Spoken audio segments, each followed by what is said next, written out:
Hi, everyone. Wanted to share with you a message for this week as we're still doing our YouTube drasha online virtually. Today is Earth Day. And one would think that, hey, Earth Day, why are we going to talk about Earth Day? And after all, it's Acharei Kadoshim. But so much of who we are, so much of being the Am Kadosh, is being a nation that understands what our responsibilities are. And so just want to review some of the sources as it overlaps with this day on the American calendar. So if we turn to Bereshis and we see when HaKadosh Baruch Hu created the world and gave humanity certain responsibility. So we're told to make sure that we propagate, make sure we fill up the land. The kivsho or do, as it says, bidgas hayam, of hashemayim. And this is the blessing that God blessed Adam and Chava. Hashem said to them, be fruitful and multiply, populate the world, and subdue it. Sounds better in the Hebrew. Or do, subdue it.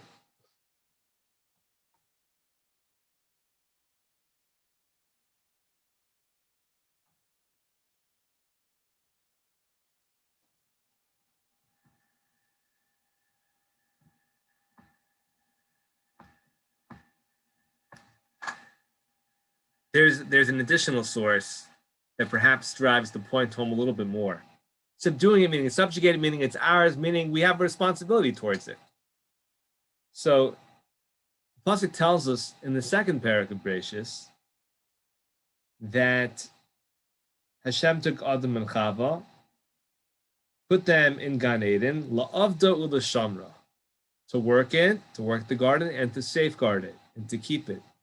Certainly, the idea here, as we understand it, is it's not just to safeguard the Garden of Eden, Gan Eden, but it's to safeguard the world. It's our responsibility. And there's really an incredible story, incredible medrash.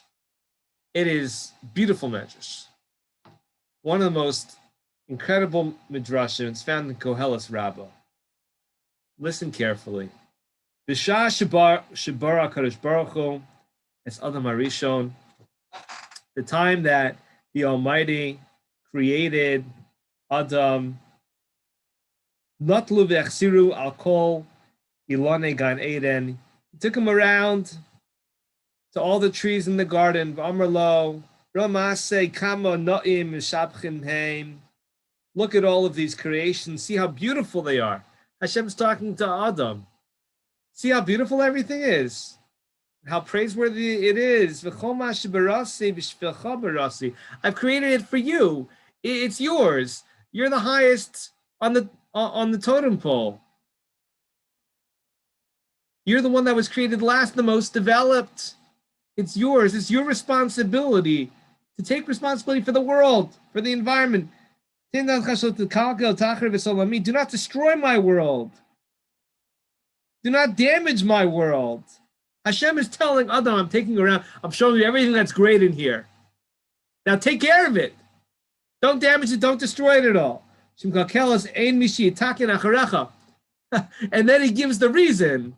And here's the punchline. Hashem says to Adam, according to the Medrash, you shouldn't damage it, you shouldn't destroy it. And if you do damage it, and you do destroy it, there's nobody coming back to fix it. There's nobody who's going to be able to straighten out that which you have erred and mistakenly gotten rid of. So this is your world. If you keep it, if you can keep it, it's your world. If something happens to it, there's no recourse. Sorry, that's it, it's finished. Why is the Medrash telling us that? Here, Adam, come see all the trees, come see all the beautiful things in the garden, and don't mess anything up. And if you do, I'm sorry, it's over. You only get one chance at it in this world. Because it's our responsibility. We do this every day. This is who we are. This is who we are. And And the Gemara tells us that, why do we say brachos? We say brachos because the world belongs to Hashem, but we have special access to it. And when we say a bracha, it gives us access to it. So what do we mean by that? We're told, La Hashem ha'aretz imloah. Everything is Hashem. Hashem created it, belongs to him. And the Gemara is perplexed. The Gemara says, but it also says, V'ha'aretz nasan livnei adam, that earth was given to mankind. So which one is it? Which one is it? Is it La Hashem ha'aretz? Is it God's land? Or nasan livnei adam, it was given to humanity. So the Gemara says, no problem. Lo kasha, kan kodem bracha, kan achar bracha. Before the bracha, before that access which is granted to us, belongs to Hashem. But Hashem tells us, if you want to take my vegetables, you want to take my fruit, go ahead. It's yours. After you say a bracha, then permission is granted. So it does belong to us. It's a partnership. Belongs to God and it belongs to us. And so how we choose to see this partnership through about taking care of the world around us, that's up to us. It's very clear from the Gemara that is the whole idea and the message behind brachos. Now this is a little long, but I think it is very powerful. Shimshon Fol Hirsch, besides the halacha of brachos, he has a commentary he says that we need to pay attention to. And that's with regards to the mitzvah of Bal Tashchis. Bal Tashchis means don't destroy anything. Don't destroy anything wantonly. He says the commandment of thou shalt not destroy anything is the first and most general call of God which comes to mankind. When a person realizes humanity, that you yourself are the master of the earth. And Rav Hirsch says, and I quote, if you should now raise your hand to play a childish game, to indulge in senseless rage, wishing to destroy that which you should only use, wishing to exterminate that which you should only exploit, if you should regard the beings beneath you as objects without rights, not perceiving God who created them, and therefore desire that they feel the might of your presumptuous mood, instead of using them only as the means of wise human activity, then God's call proclaims to you, do not destroy anything. Be a mensch only if you use things around you for wise human purposes. Sanctified by the word of my teaching, only then are you a mensch and have the right over them which I have given you as a human. However, if you destroy, if you ruin, at that moment you are not a human but an animal and have no right to the things around you. I lent them to you for wise use only. Never forget that I lent them to you. As soon as you use them unwisely, be it the greatest or the smallest, you commit treachery against my world. You commit murder and robbery against my property. You transgress against me. This is what God calls unto you. And with this call does God represent the greatest and the smallest creations against you, and grants the smallest and also the greatest creations a right against your presumptuousness. In truth, there is no one nearer to idolatry than one who can disregard the fact that things are the creatures and property of God, and who presumes also to have the right, if one presumes to have the might to destroy them according to the presumptuous act of will, yes, that one is already serving the most powerful idols, anger, pride, ego, which in its passion regards itself as the master of things. Perhaps every Earth Day, we should read this by Rav Hirsch, that God has given us a certain opportunity, and should we wantonly destroy it, or should we lord over it in inappropriate ways? And it's a kind of idolatry in a sense, an idolatry of self-worship, of ego. And that's with regards to the mitzvah of Bal Tashchis. So we have brachos, we have Bal Tashchis, and here's another one, the Rambam. The Rambam tells us we want to know how to love God, we want to know how to fear God in terms of being in awe of God, then we ought to look at the world around us. What's the way to love God and to fear God? To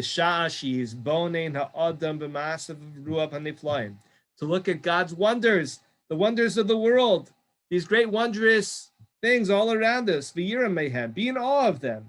Be in awe of the wisdom. There is no end, there is no limitation on the wisdom latent within the construction of these wonders of the world of nature. And if a person is able to behold them miyad, immediately, person wants to know about the Creator, about the one who made these wonders in the world. And so therefore we must take care of the wonders of the world. We must take care of the nature that brings us to love of Hashem. And these are the values of Earth Day as we see them as Torah Jews. And besides brachos and the mitzvah of bal tashchis, of wanton destruction, and the mitzvah of loving and being in awe of God, there's another value, and that is a value of gratitude. Rashi tells us, why is it that Moshe had to delegate to Aharon the performance of the miracles of the blood of the frogs? Because Moshe was protected by the Nile River when he was an infant, and then here he was protected by the Nile River. He can't strike the Nile River. Aaron had to do it. If an inanimate object needs to have that gratitude, we need to have gratitude to the earth that has given us our sustenance. And so Rashi says a person needs to look at the world and see what kind of gratitude needs to be had. And there are other values as well. Shiluach HaKain. You can't cause pain to a mother by having in her presence taking her young. You have to shoo away the mother bird. Also espino, another mitzvah in the Torah. You can't go ahead and be a part of annihilating a family. You can't go ahead and shech the parent and the child in one day. One of the mitzvahs in the Torah is against that. You cannot go ahead and kill a parent and a child through slaughter on the same day, for this reason, that we have to be cognizant, aware of the preservation of species. And the last thing, perhaps the most amazing example here is not just the values of brachos and bal tashchis and avas Hashem, yiras Hashem, of gratitude, of shooing away the mother bird, of osav espino, also the opinion here of the Sefer Achinuch. Sefer Achinuch says, at the core of it, he says, the way of the pious in previous generations, the way of our righteous leaders in the past was to be loving and peaceful and happy with others, with those around us in society, to bring them close to the Torah, to their heritage, to make them feel welcome and embraced, and to show them the path in Torah. And then, below, Yovdu afilu chardal. Gargar shel chardal ba'olam.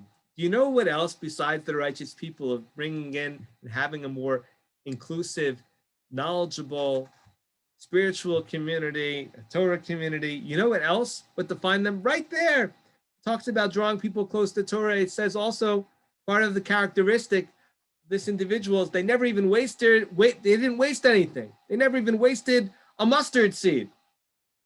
Why is the Sefer Achinuch telling us that? Because if a person has a sensitivity to this inanimate, to food, to this inanimate object, to not destroy it, then certainly will have a love and a sensitivity to human beings around us. And so if we're able to show care and concern for planet Earth, for the world that God has given to us and made us responsible for from the very beginning of time, from the very beginning of humanity, then we will have that love and appreciation for one another. So all of this is part of the earth. All of this is part of the world. It's part of our appreciation for it and how we need to act responsibly within it.